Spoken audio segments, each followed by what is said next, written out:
Alright guys, so I hope you can hear me. I have my microphone way the fuck over here. But I'm a little salty right now, well, for two reasons.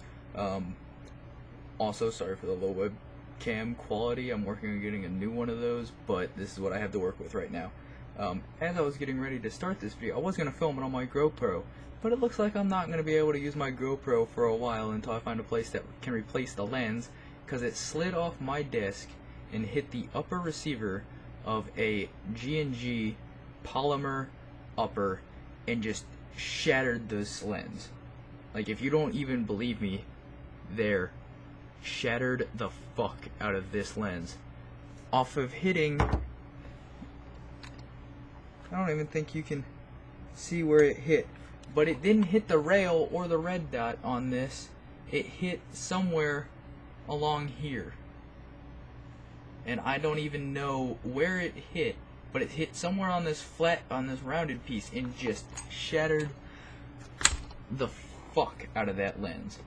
But anyways, this video is not about that. So airsoft videos are gonna have to wait for a little bit.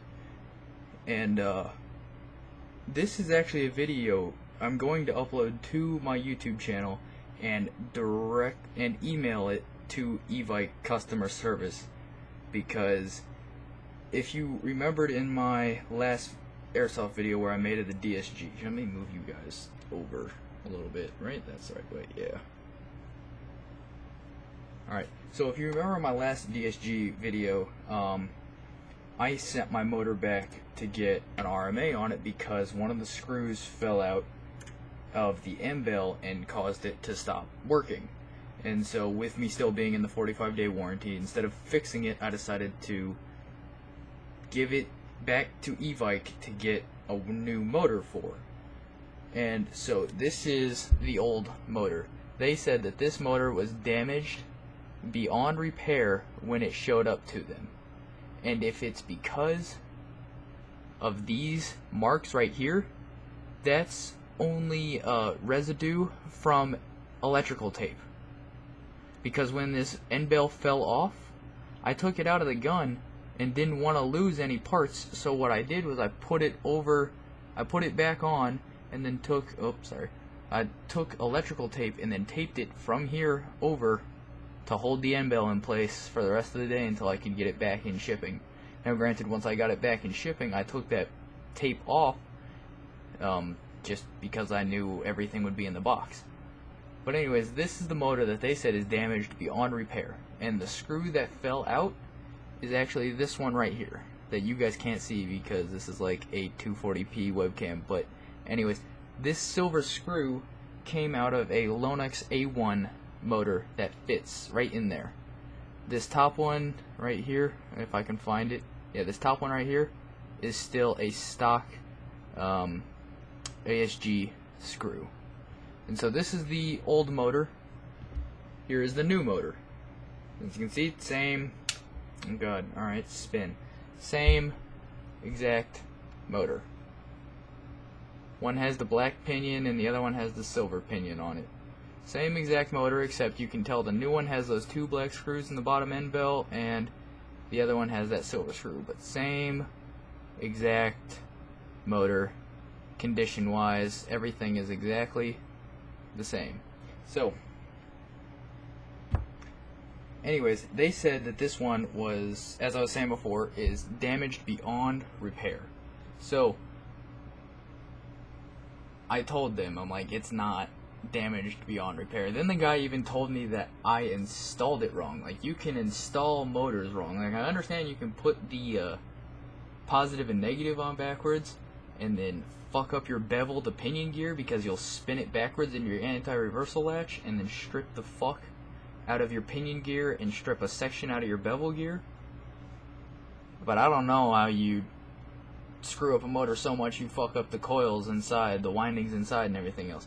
But anyways, this just came back in the mail today. Today is 9/19. And after about 5 minutes of looking at this thing, putting that one screw in, and my brushes on this thing, that was another reason I was going to turn it in. The brushes, ever since I got it, the springs for the brushes weren't keeping pressure on the motor. but I think I temporarily fixed that by bending the brushes back, like bending the piece that pushes the brushes in back a little bit more so it pushes more pressure on there. But anyways, I have the entire trigger assembly and MOSFET out right here in front of me outside the gun, because I was going to put that I was going to put an ASCU Gen 3, or not Gen 3, Gen 4 in that DSG, which that also took a shit, and I'm waiting to hear back on my warranty from that, and that still hasn't happened. So I might call Evkie at the same time I call them to ask them where to send this video off to. But anyways, here's the nano hard, here's all the wires to it, down to the wire harness.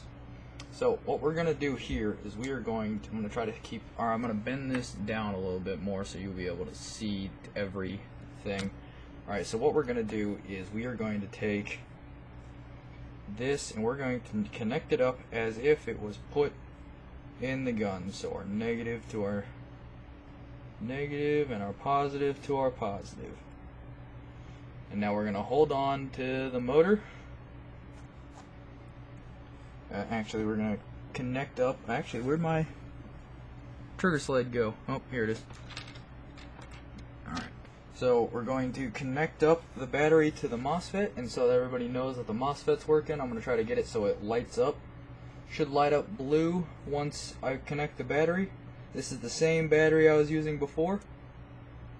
Oh, there you go. Blue. And when it... Alright. So, now I have the trigger sled right here, or part of the trigger contacts right here, and this, you won't be able to see it spinning, but you'll hear the motor in the microphone I have right here. But here we go. I'm going just to connect, and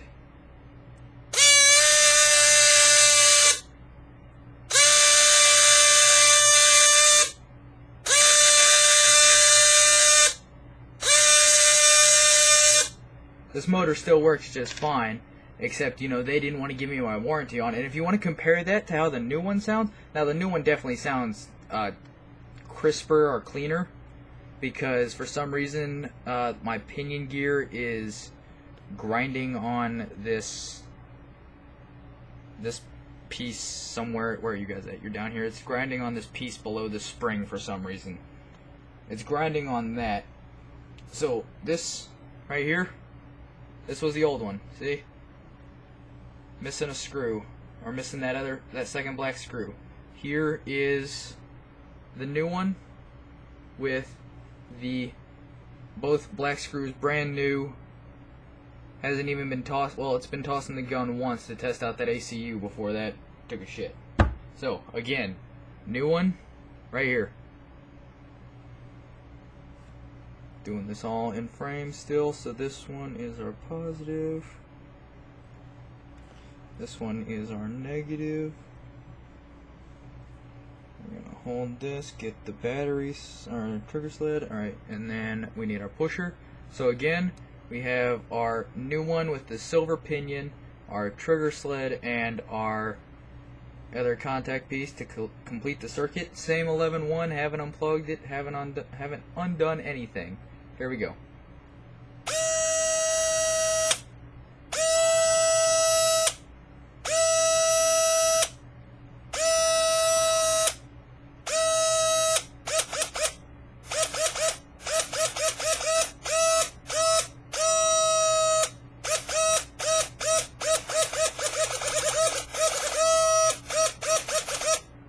Alright, as you can see, that's working. Again, switch it over to the old one.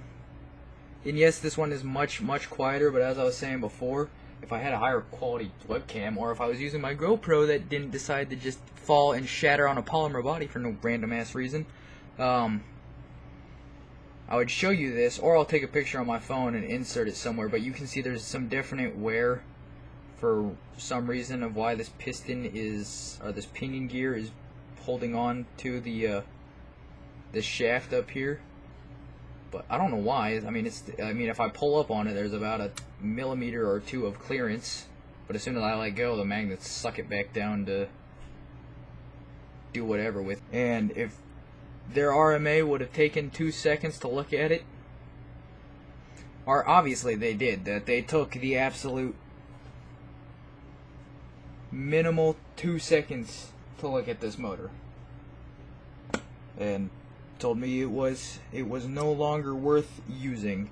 So they sent it back to me in 5 minutes worth of tearing or getting a screw. It's not even 5 minutes. All I did was put a screw in it and bend a spring, and that fixed it. So their here, let me fix this. So their incompetence had me spend another $55 on a motor where that really makes me mad. And I'm pretty sure it would make anybody mad. If you had a part that was in warranty and was fine, you know, everything was there. The screw that was supposed to be there fell out on a battlefield because there were, I'm guessing, no threads, or the threads that were holding it there have worn off and were gone. And it just fell out the motor grip. When I was using that gun, or the gun I was using that in was my DSG, and my DSG has an MOE grip. For people who don't know what a MOE grip's bottom is, it's ventilated, and that screw fell out from the bottom of that ventilation. I'm guessing it wasn't in there when I pulled it out. Oh yeah, they also said that I attempted to mess with the motor or tamper with the motor when I shipped it to them, because the end bell was pulled up a little bit. And for people who have never put one of these inside of a pistol grip, so here you go. This is the Matrix Speed speed grip, the ergonomic speed grip, and I'm going to do this with a GMP 120 motor that is my always trusty backup motor. And so here we go. We're going to take this, if I can find out where the camera is. Alright, we're going to switch hands here. We're going to take the grip, and we've got the motor. And this is that GMP M120. We're going to slide it in. And see, slides in just fine, like every pistol grip in the world. Now we're going to take this one. This is the new motor. Like it matters, they're the same motor. But we're going to again take the pistol grip, and we're going to take the motor. Hey, look, tight fit. Unnecessarily tight, but it fits. And so when I had to pull this out of the gun, I always have my Leatherman on me, which is this, for people who don't know. I went in and where are you guys at? See this? I went in and grabbed the top of the end bell, rocked it back a little bit, and pulled it out. And this is how I grabbed it. So you can see how that end bell could have got pulled up a little bit more. But that's how I pulled this motor out that day, was with my Leatherman, because it's a little bit of a tight fit. So I really mad at e-bike. That motor was fine. Nothing I did to it, or I did nothing to it except for just now. And now it works. I don't know what they're gonna do, but they fucked up. They were lazy and fucked up. That's all I can say, is that they were straight up lazy.